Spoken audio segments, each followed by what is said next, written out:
14장. 스루야의 아들 요압은 왕이 속으로는 압살롬을 걱정하고 있다는 것을 알았다. 그래서 드고아로 사람을 보내어 그곳에 사는 한 지혜로운 여인을 불러 지시했다. 너는 상중인 척하여 검은 옷을 입고 머리를 빗지 말고 사랑하는 사람을 보내고 오랫동안 슬퍼한 사람처럼 보이도록 하여라. 그 다음에 왕께 가서 이렇게 아뢰어라. 그러고 나서 요압은 그 여인이 할 말을 정확히 일러주었다. 드고아 여인은 왕에게 가서 그 앞에 엎드려 절하고 경의를 표하며 말했다. 왕이시여 도와주십시오. 왕이 말했다. 어떻게 도와주면 되겠느냐? 여인이 말했다. 저는 과부입니다. 남편은 죽고 두 아들만 남았습니다. 그 둘이 들판에서 싸움이 붙었는데 끼어들어 말려줄 사람이 주위에 아무도 없었습니다. 그래서 하나가 다른 하나를 쳐서 죽였습니다. 그러자 온 집안이 제게 달려들어 살인자를 내놓아라.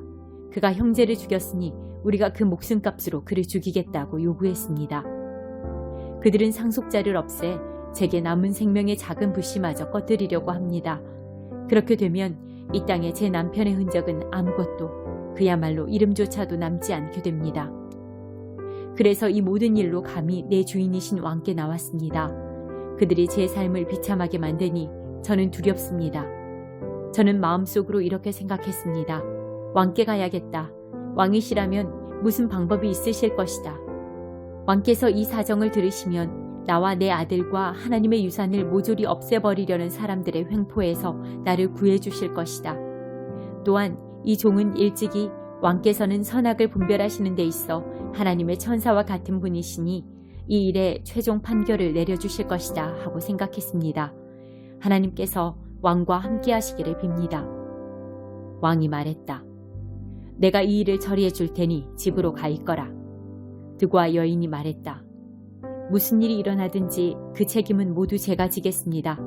저는 왕과 왕의 명예에 누를 끼치고 싶지 않습니다. 왕이 말을 이었다. 지금까지 너를 괴롭히던 그 사람을 데려오너라. 더 이상 너를 괴롭게 하지 못하도록 내가 조치할 것이다. 여인이 말했다. 왕께서는 하나님의 이름으로 말씀하셔서 자기 멋대로 정의를 실행하겠다는 이자가 제 아들을 죽이는 것은 물론이요 그 어떤 것도 하지 못하게 해주십시오. 왕이 말했다. 하나님께서 참으로 살아계심을 두고 맹세한다. 내 아들의 머리카락 하나도 잃지 않을 것이다. 그러자 여인이 물었다.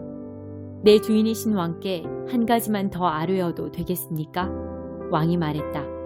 말해보아라. 여인이 말했다. 그렇다면 어찌하여 왕께서는 하나님의 백성에게 바로 그 같은 일을 행하셨습니까? 왕께서는 내쫓긴 아들을 집에 데려오지 않으시니 방금 내리신 판결대로라면 자신에게 유죄를 선고하신 셈입니다. 우리는 모두 언젠가는 죽습니다. 한번 땅에 쏟은 물은 다시 담을 수 없습니다. 하지만 하나님께서는 생명을 빼앗지 않으십니다. 그분은 기어이 방법을 내셔서 쫓겨난 자라도 돌아오게 하십니다. 그러자 왕이 말했다. 내가 네게 하나 묻겠다. 진실하게 대답하여라. 여인이 말했다. 예, 내 주인이신 왕께서는 말씀하십시오. 왕이 말했다. 이 일에 요압이 개입되었느냐? 내 주인인 왕이시여, 왕 앞에서는 오른쪽으로든 왼쪽으로든 피할 자가 하나도 없습니다. 그렇습니다. 저에게 이 일을 시키고 이 모든 말을 일러준 사람은 주인님의 신하 요압입니다. 요압은 이 모든 일을 되돌리고 싶어 그렇게 한 것입니다. 그러나 왕께서는 하나님의 천사처럼 지혜로우시니 이 땅에서 일어난 일들을 어떻게 처리해야 할지 다 아실 것입니다. 왕이 요압에게 말했다. 좋소, 그대 뜻대로 하겠소. 가서 어린 압살롬을 데려오시오. 요압은 공손히 엎드려 절하며 왕을 축복했다. 왕께서 이 종의 권고를 받아주시니 제가 여전히 왕의 은총과 신임을 얻고 있음을 알겠습니다. 요압은 일어나 그슬로 가서 압살롬을 예루살렘으로 데려왔다. 왕이 말했다. 그가 자기 집으로 돌아가도 좋으나 나를 대면하여 볼 수는 없다. 그래서 압살롬은 집으로 돌아갔다. 왕을 보는 일은 허락되지 않았다. 압살롬은 준수한 외모로 인해 온 이스라엘에서 사람들의 입에 수없이 오르내렸다. 그는 머리끝에서 발끝까지 흠이 하나도 없었다. 머리숱이 아주 많아서 봄이면 늘 짧게 깎았는데 머리를 깎고 나면 머리털의 무게가 1kg이 넘었다. 압살롬은 아들 셋과 딸 하나를 낳았다. 딸은 이름이 다말인데 아름다웠다. 압살롬은 2년 동안 예루살렘에 살았으나 한 번도 왕을 대면하여 보지 못했다. 그는 요압에게 사람을 보내어 왕을 보게 해달라고 요청했지만 요압은 미동도 하지 않았다. 그가 다시 사람을 보냈으나 요압의 태도는 마찬가지였다. 그래서 압살롬은 종들에게 말했다. 잘 들어라. 요압의 밭과 내 밭이 서로 붙어 있는데 그가 거기에 보리 농사를 지어 놓았다. 가서 그 밭에 불을 놓아라. 그래서 압살롬의 종들이 그 밭에 불을 놓았다. 그제야 요압이 움직였다. 그가 압살롬의 집에 와서 말했다.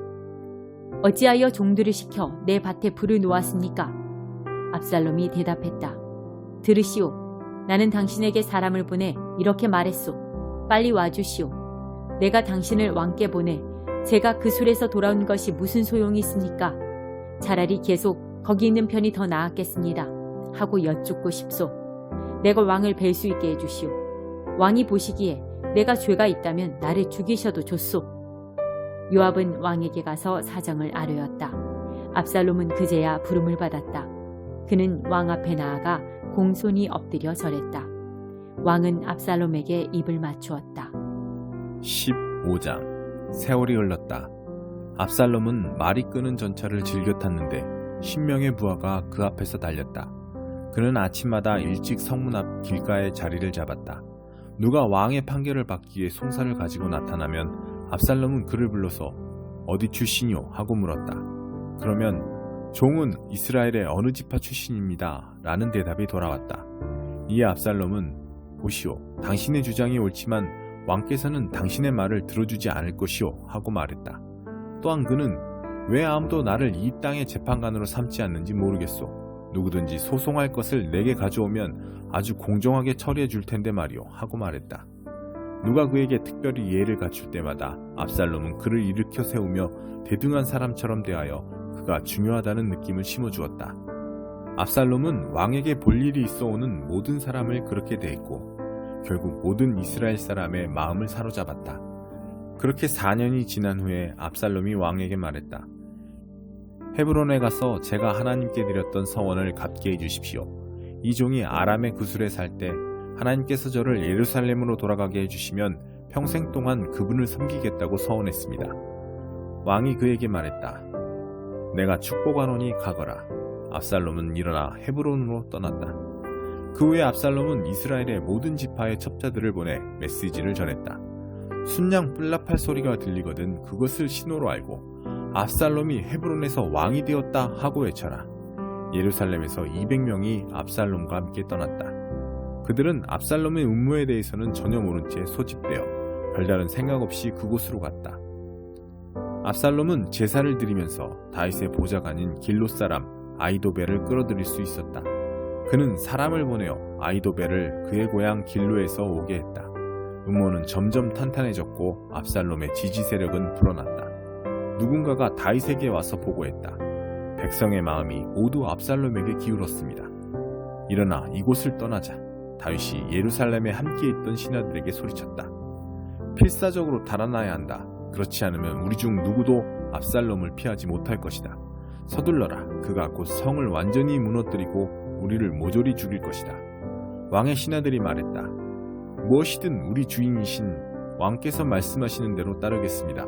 우리는 끝까지 왕과 함께 하겠습니다. 왕과 그의 온 집안은 걸어서 피난을 떠났다. 왕은 후궁 10명을 뒤에 남겨 왕궁을 돌보게 했다. 그렇게 그들이 길을 떠나 한 걸음 한 걸음 가다가 마지막 궁에서 잠시 멈추었다.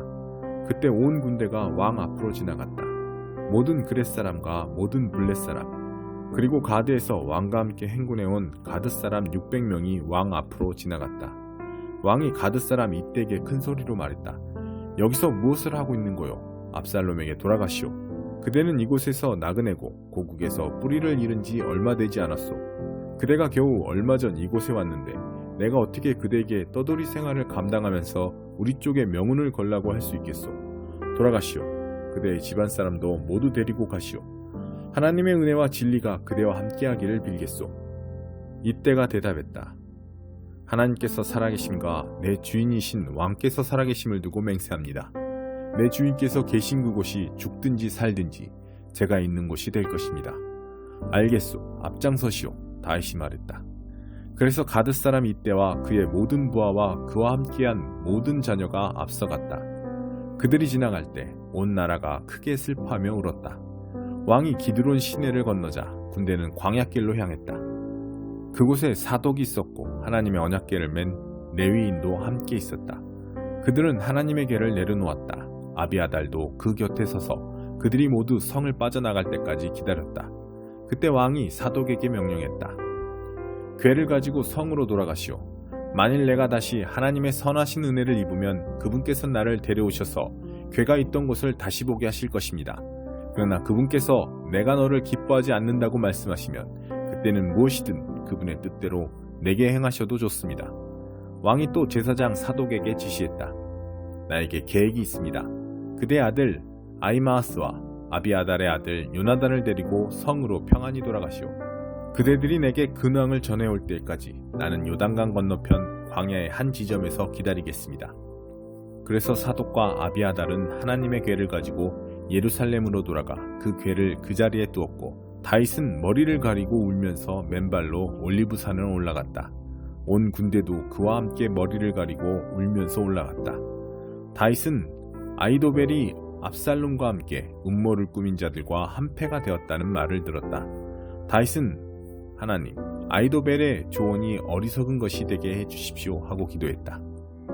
다윗이 하나님을 예배하는 산꼭대기에 가까이 왔을 때 아렉사람 후세가 옷이 갈기갈기 찢기고 머리에 흙을 뒤집어 쓴 채로 그곳에서 다윗을 기다리고 있었다. 다윗이 말했다. 그대가 나와 함께 가면 짐만 될 뿐이요. 성으로 돌아가서 압살롬에게 왕이시여, 내가 기꺼이 왕의 종이 되겠습니다. 내가 전에는 당신 아버지의 신하였으나 이제는 왕의 신하입니다 하고 말하시오. 그렇게 되면 그대는 그곳에서 나를 위해 아히도벨의 조언을 어지럽힐 수 있을 것이오. 제사장 사독과 아비아달이 이미 그곳에 있어. 그대가 왕궁에서 얻은 모든 정보를 그들에게 알려주시오. 그들의 두 아들 곧 사독의 아들 아히마아스와 아비아달의 아들 요나단도 거기에 함께 있으니 무엇이든 그대가 얻는 것을 그들 편에 보내면 돼요. 다윗의 친구 후세가 성에 도착할 즈음 압살롬도 예루살렘으로 돌아오고 있었다.